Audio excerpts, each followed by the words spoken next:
Vriende, môre, dit is donderdag 23 September, Koffiekuier 546. En ons lees dan vanoggend daar die laaste gedeelte van die derde brief van Johannes, so van vers 9 af tot en met 15. Nou, dit is belangrik om te besef, in hierdie paar verse kontrasteer Johannes eintlik die optredes van Diotrefus en Demetrius. Maar kom ons lees saam, daar 3 Johannes van vers 9 af. Hy sê, ek het 'n briefie aan julle gemeente geskrywe, maar Diotrefus, wat danig daarop gesteld is dat hy julle voorganger is, aanvaar nie ons gesag nie. Daarom sal ek die dinge wat hy doen ter sprake bring as ek daarheen kom. Hy versprei slegte en vals gerugte oor ons, en asof dit nie genoeg is nie, ontvang hy self ook nie die medegelowiges nie, en die wat dit wil doen, belet hy en ban hy uit die gemeente uit. Liewe Gaius, moenie die verkeerde voorbeeld volg nie, volg die goeie. Wie goed doen, behoort aan God. Wie verkeerd doen, het nie vir God gesien nie. Van Demetrius getuig almal net wat goed is, en ook die waarheid bevestig dit.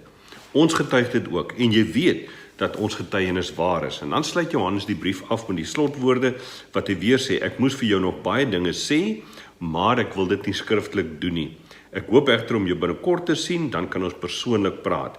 Ek wens jou vrede toe. Die vriende hier stuur vir jou groete, dra my groete ook oor aan die vriende daar, aan elkeen persoonlik.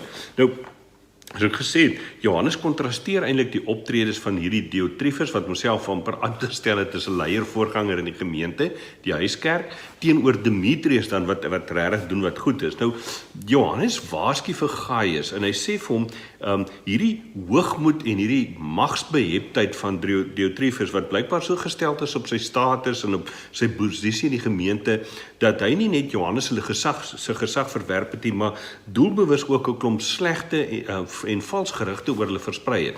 Dan sê Johannes vir Gaius, kyk, moenie soos Diotrefus wees nie, natuurlik nie. Nou, sê Johannes dit ook, Diotrefus het nie net self nie gasvryheid teenoor medegelowiges bewys nie, hy het actually so ver gegaan om die mense wat dit wel doen, te belet om dit te doen, of in die gemeente uit te verban. Nou, stel jouself voor, dat iemand vir jou sê, jy mag nie gasvry wees nie. Maar daardeur het hierdie Diotrefus eintlik 'n streep getrek deur hierdie praktiese hulpbetoon wat so kenmerkend was aan die vroeë huiskerke, aan die Christelike gemeenskap van daardie tyd, en wat vriende eintlik vandag nog deel van ons lewens moet wees. En as ek sê, dit is nie asof hy net self gesê het, hy gaan dit nie doen nie. Hy het die ouens wat wel dit gedoen het, belet om dit te doen, en uit die gemeente uit verban. Ek kan eintlik maar net my kop skud oor hoe hierdie Diotrefus se kop dan nou gewerk het, of nie gewerk het nie. Daarom kom Johannes dan nou in hierdie brief, en hy waarsku vir Gaius, hy sê vir hom, moenie hierdie voorbeeld van Diotrefus volg nie, distansieer jou eintlik van hom, maar volg eerder die voorbeeld van Demetrius. En dan sê hy oor Demetrius, dat hy baie positiewe getuienis van hom ontvang het, en self natuurlik ook beleef het. En dis natuurlik interessant, dat daar op een ander plek in die Nuwe Testament in die Bybel van Demetrius gepraat word, hy was 'n silversmid, wat vir Paulus hulle soveel moeilikheid in Efese gegee het. Onthou jy nog daardie gedeelte wat ons ook vroeër by stilgestaan het al? Nou, as dit dieselfde Demetrius is, dan sou dit verskriklik wonderlik gewees het om te sien dat hierdie man wat eintlik so die evangelie teengestaan het, vir Paulus hulle teengestaan het, dat hy self tot bekering gekom het en nou 'n voorbeeld vir die gelowiges geword het. Maar daar is nie konkrete bewyse daarvan nie. Daar is ook sprake uit 'n 4de eeuse tradisie van Demetrius wat deur Johannes dan self nou ook as biskop van Philadelphia aangestel is. Nou, dis die gemeente waarin in die Openbaringbrief die 6de brief dan nou ook gerig word. Maar ook hier is ongelukkig nie vaste konkrete getuienis om dit te staaf nie. So, wie hierdie Demetrius ook al was, dit kan ons nie regtig sê nie, maar dit is baie duidelik dat hy 'n baie mooi voorbeeld en 'n inspirasie geword het van iemand wat sy geloof in Jesus Christus baie prakties uitleef deur gasvry teenoor medegelowiges te wees wat hierdie huisgemeentes kom besoek het. En dan soos ek gesê het, vriende, sluit Johannes af hierdie brief op dieselfde manier as wat hy die tweede brief afgesluit het. Is amper as 'n aansoek doen vir 'n mondeling eksamen. Nee, ek spot sommer daaroor. Maar hy voeg by, hy sê vir Gaius, hoorie, die vriende hierso stuur vir jou groete en onthou, ek is binnekort op pad, ek wil graag met julle kom gesels, ek wil die gemeente besoek en dan sal ek verder aandag gee aan 'n klompie sake wat aandag moet kry. Nou, vriende, tot hier dan nou die briewe van Johannes. My gebed vir myself en natuurlik, maar vir jou ook, is dat ons opnuut met die lees van hierdie briewe tot so, kom ons sê 4 goed insigte gekom het. Dat ons in die eerste plek net opnuut weer besef dat God lig is en dat hy ons oproep om as sy kinders ook in die lig te lewe, met al die implikasies daarvan, hè? Om te sê, ons moet die werke van die duisternis af lê, ons moet soek na dit wat in die lig is, ons moet soek na dit wat mooi en goed is, dit wat tot opbou van die koning, ek gaan nou nie daaroor 'n preek maak nie. Feit is, God is lig, en daarom vra hy van ons, daarom verwag hy van ons as sy kinders, om ook in die lig te leef. Dis die eerste ding wat ek dink baie belangrik is uit die briewe van Johannes uit. Die tweede ding is dat ons ook moet besef, dit is 'n duidelike bewys van ons kindskap van God, as sy liefde in ons lewens begin sigbaar raak. As die manier waarop ek en jy liefde uitleef, God se liefde, God se lig uitleef in ons lewens, en alles het klein goedjies van daarvan sigbaar raak, maar wanneer dit sigbaar raak, dan kan ek en jy sê, ek weet, ek behoort aan God, ek is kind van die lewende God. Dan die derde ding, dink ek, wat belangrik is dat, ja, daar's dikwels mense in ons lewens, wat om verskeie redes, ek wil amper sê selfsugtige redes, maar mense wat ons op 'n dwaalspoor wil ry. Mense wat ons wil wegvat van hierdie kernwaarheid, dat God lig is, dat hy van ons vra om in die lig en die liefde te leef. Daar's mense wat ons daarvan wil wegvat, en ons moet wakker wees daarvoor, ons moet op 'n manier net sensitief wees daarvoor, dat dit nie gebeur nie.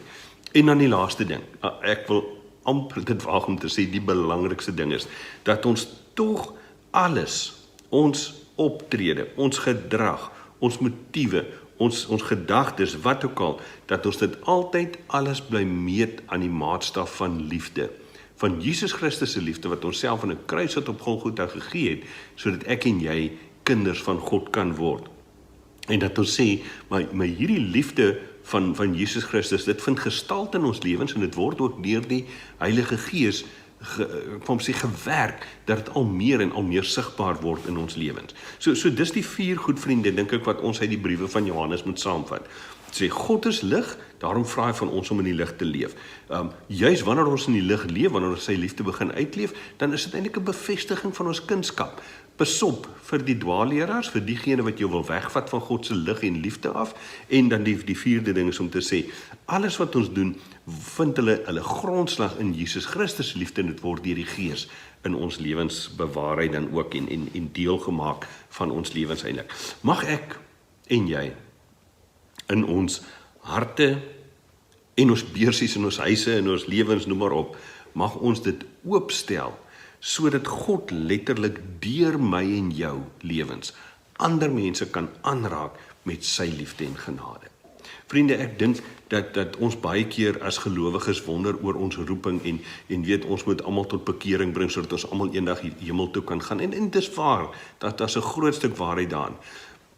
Maar ek is oortuig daarvan, dat die eerste roeping wat die Here vir ons het, hier, nou, waar ons leef, in 2021 September, einde van September, in Suid-Afrika, of in Qatar, of in Nieu-Seeland, of waar jy ook al is, dat die Here vir ons sê, leef my lig, leef my liefde, so dat dit sigbaar raak in jou lewe, en dat mense in 'n verhouding met my kan leef. Dis ons roeping. En dat sy kerk, en sy koninkryk, op hierdie manier gebou kan word. Mag Johannes se 3 briewe vir my en jou help om dit telkens weer in ons lewens te onthou. Kom ons sit so, dan bid ons vanoggend saam.